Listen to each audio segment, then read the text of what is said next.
Friends, welcome to Jeenee's kitchen. നമ്മൾ ഇന്ന് ഉണ്ടാക്കാൻ പോകുന്ന സോയാ ചങ്ക്സ് വെച്ച് ഒരു അടിപൊളി റെസിപ്പിയാണ്. റെസിപ്പിയിലേക്ക് പോകുന്നതിന് മുമ്പ് നമ്മുടെ ചാനലൊന്ന് ദയവ് ചെയ്ത് സബ്സ്ക്രൈബ് ചെയ്യണം. അടുത്ത് കാണുന്ന ബെല്ലൈക്കൺ പ്രസ് ചെയ്ത് ഓൾ എന്ന ഓപ്ഷൻ ക്ലിക്ക് ചെയ്യുകയും വേണം. അപ്പം നമുക്ക് ഒട്ടും താമസിപ്പിക്കാതെ റെസിപ്പിയിലേക്ക് പോകാം. ഞാനിപ്പോൾ അതിനായി 1 കപ്പ് സോയാ ചങ്ക്സ് ആണ് ഇവിടെ എടുത്തിട്ടുള്ളത്. ഈ സോയാ ചങ്ക്സ് നമുക്ക് ചൂടുവെള്ളത്തിലിട്ടൊന്ന് സോഫ്റ്റായി കിട്ടണം. ഞാനിപ്പോൾ ഒരു പാത്രത്തിൽ 3 കപ്പ് ചൂടുവെള്ളം എടുത്തിട്ടുണ്ട്. ഇനി ഈ ചൂടുവെള്ളത്തിലേക്ക് 1/2 ടീസ്പൂൺ ഉപ്പിട്ട് കൊടുത്ത് നന്നായിട്ട് ഇളക്കിയെടുക്കാം. ഇനി ഇതിലേക്ക് നമ്മുടെ സോയാ ചങ്ക്സ് ഇട്ട് കൊടുക്കാം. ഇനി ഒരു 10-15 മിനിറ്റ് ഇങ്ങനെ തന്നെ ഇരിക്കട്ടെ. ഈ ഒരു സമയത്ത് നമ്മുടെ സബോളയൊക്കെ ഒന്ന് വഴറ്റിയെടുക്കാം. സബോള എന്ന് വഴറ്റാൻ ഞാനൊരു കടായി അടുപ്പത്ത് വെച്ചിട്ടുണ്ട്. കടായി ഒന്ന് ചൂടായിട്ട് വരുമ്പോഴേക്കും അതിലേക്ക് നമുക്ക് എണ്ണ ഒഴിച്ചു കൊടുക്കാം. ഞാനിപ്പോൾ ഒരു ടേബിൾ സ്പൂൺ അളവിൽ എണ്ണ ഒഴിച്ചു കൊടുക്കുന്നുണ്ട്. എണ്ണ ഒന്ന് ചൂടായി വന്നിട്ടുണ്ട്. ഇതിലേക്ക് ഒരു 1/2 ടീസ്പൂൺ കടുക് ഇട്ട് കൊടുക്കാം. കടുകൊക്കെ ഒന്ന് പൊട്ടി വരുമ്പോഴത്തേക്കും ഒരു 1/2 ടീസ്പൂൺ പെരിഞ്ജീരകം ഇട്ട് കൊടുക്കാം. പെരിഞ്ജീരകം നന്നായിട്ടൊന്ന് പൊട്ടി വരട്ടെ.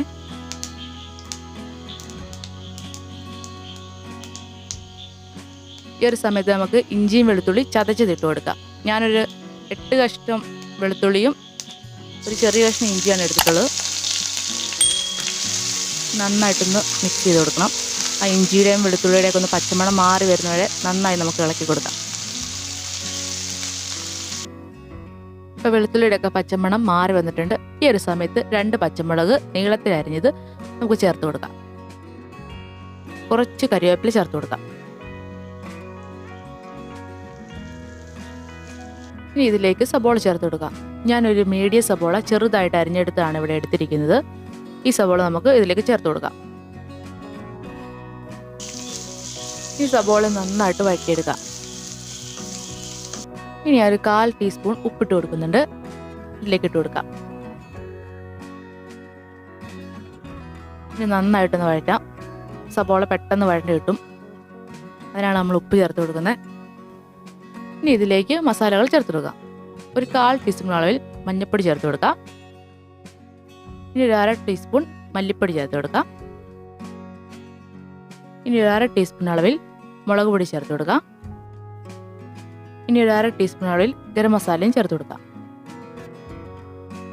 ഇനി ഈ പൊടികളൊക്കെ നന്നായിട്ട് മൂപ്പിച്ചെടുക്കാം. പൊടികളൊക്കെ നന്നായിട്ട് മൂത്ത് വരണം. ഇനി ഇതിലേക്ക് 1 ടീസ്പൂൺ കുരുമുളക് ചേർത്ത് കൊടുക്കാം. ഞാനിവിടെ ചതച്ച കുരുമുളകാണ് എടുത്തേക്കണേ. ഇത് കുരുമുളക് പൊടിയല്ല, ചെറുതായിട്ടൊന്ന് ചതച്ചെടുത്തേക്കണതാണ്. ഇനി എല്ലാം കൂടി ഒന്ന് മൂപ്പിച്ചു കൊടുക്കാം. പൊടികളൊക്കെ നന്നായിട്ട് മൂത്ത് വന്നിട്ടുണ്ട്. ഈ ഒരു സമയത്ത് ഒരു തക്കാളി ചേർത്ത് കൊടുക്കാം. ഞാനൊരു ചെറിയ തക്കാളി ചെറുതായിട്ട് അരിഞ്ഞതാണ് ഇവിടെ ചേർത്ത് കൊടുക്കുന്നത്.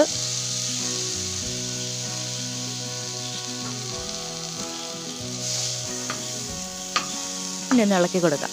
നമ്മുടെ തക്കാളിയൊക്കെ ഒന്ന് വെന്ത് വരണം. ഇതിലേക്ക് വെള്ളമൊന്നും ഒഴിക്കേണ്ട ആവശ്യമില്ല. തക്കാളിയൊക്കെ വെന്ത് വരുമ്പോൾ അതിൻ്റെ അകത്ത് നിന്ന് വെള്ളം വന്നോളും. ഇനി ഒന്ന് അടച്ചു വെച്ച് 5 മിനിറ്റ് ലോ ഫ്ലെയിമിൽ വേവിച്ചെടുക്കാം. അപ്പോൾ തക്കാളിയൊക്കെ വെന്ത് നല്ലപോലെ വെള്ളം വന്നോളും. ഇതേ ഇപ്പോൾ ഒരു 5 മിനിറ്റ് കഴിഞ്ഞിട്ടുണ്ട്. നമുക്കിത് തുറന്നു നോക്കാം. നമ്മുടെ തക്കാളിയൊക്കെ വെന്ത് വന്നിട്ടുണ്ട്. നല്ല വെന്തുടഞ്ഞിട്ടുണ്ട്. നമുക്കിനി ഇതിലേക്ക് വെള്ളമൊന്നും ഒഴിക്കേണ്ട ആവശ്യമേ ഇല്ല. നമ്മൾ ഡ്രൈ ആയിട്ടാണ് എടുക്കുന്നത്. ഇനി ഇതിലേക്ക് സോയാ ചങ്ക്സ് ചേർത്ത് കൊടുക്കാം. നമ്മുടെ സോയാ ചങ്ക്സ് നല്ല സോഫ്റ്റായിട്ട് കിട്ടിയിട്ടുണ്ട്. ഞാനിത് ചൂടുവെള്ളത്തിൽ പിഴിഞ്ഞ് നല്ലപോലെ പിഴിഞ്ഞ് കളഞ്ഞു. ഒന്നോടെ ഒന്ന് വെള്ളത്തിൽ കഴുകി അതും നല്ലപോലെ വെള്ളം പിഴിഞ്ഞ് കളഞ്ഞിട്ട് 2ആയിട്ട് കട്ട് ചെയ്താണ് എടുത്തിരിക്കുന്നത്. നിങ്ങൾക്ക് വേണമെങ്കിൽ മുഴുവത്തോടെ ചേർക്കാം. ഞാനിതിപ്പോൾ 2ആയിട്ടാണ് കട്ട് ചെയ്തെടുത്തേക്കുവാണ്. നല്ലപോലെ വെള്ളം പിഴിഞ്ഞ് കളയണം. ഒട്ടും വെള്ളം കാണാൻ പാടില്ല. ഈ സോയാ ചങ്ക്സ് ഇതിലേക്ക് ചേർത്ത് കൊടുക്കാം. ഞാനിപ്പോൾ സോയാ ചങ്ക്സ് മുഴുവൻ ഇതിലേക്ക് ചേർത്ത് കൊടുത്തിട്ടുണ്ട്. ഇനി ഇതൊന്ന് മസാലയൊക്കെ ആയിട്ടൊന്ന് നന്നായിട്ട് മിക്സ് ചെയ്യിക്കണം. അതിനായിട്ട് നമുക്ക് നന്നായിട്ട് ഇളക്കി കൊടുക്കണം. ആ പൊടികളെല്ലാം സോയാ ചങ്ക്സിൻ്റെ എല്ലാ ഭാഗത്തും എത്തണം. ഞാനിപ്പോൾ നല്ലതുപോലെ മിക്സ് ചെയ്തെടുത്തിട്ടുണ്ട്. ഇനി ഞാൻ ഇതിലേക്ക് കുറച്ച് ഉപ്പ് ചേർത്ത് കൊടുക്കുന്നുണ്ട്, ഒരു പൊടിക്ക്.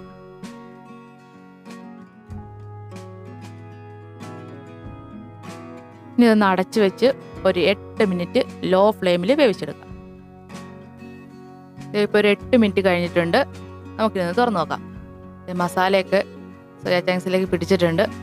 ഇനി ഞാൻ ഇതിലേക്ക് ഒരു 1/4 ടീസ്പൂൺ അളവിൽ പച്ചവെളിച്ചെണ്ണ ഒഴിച്ചു കൊടുക്കുന്നുണ്ട്. ശേഷം നമുക്ക് കുറച്ച് മല്ലിയില ചേർത്ത് കൊടുക്കാം. സോയാ ചങ്ക്സ് റെസിപ്പി ഇവിടെ റെഡി ആയിട്ടുണ്ട്. ഇനി ഇതൊരു സെർവിംഗ് ബോളിലേക്ക് മാറ്റാം. നമ്മുടെ സ്വാദിഷ്ടമായ സോയാ ചങ്ക്സ് റെസിപ്പി ഇവിടെ തയ്യാറായിട്ടുണ്ട്. ഇനി ഇത് മുകളിലേക്ക് നമുക്ക് കുറച്ച് മല്ലിയില വിതറി കൊടുക്കാം. മല്ലിയിലൊക്കെ വിതറി കഴിക്കാൻ നല്ല ടേസ്റ്റാണ്. പെട്ടെന്ന് തന്നെ നിങ്ങൾക്ക് തയ്യാറാക്കാനും സാധിക്കും. അപ്പോൾ ഈ റെസിപ്പി നിങ്ങൾക്ക് എല്ലാവർക്കും ഇഷ്ടമായെങ്കിൽ നമ്മുടെ ചാനൽ സബ്സ്ക്രൈബ് ചെയ്യാൻ ആരും മറക്കരുത്. ലൈക്ക് ചെയ്യാനും മറക്കരുത്. എല്ലാവർക്കും ഷെയറും ചെയ്ത് കൊടുക്കണം. അപ്പോൾ അടുത്ത വീഡിയോയിൽ വ്യത്യസ്തമായ റെസിപ്പിയുമായി കാണാം. താങ്ക്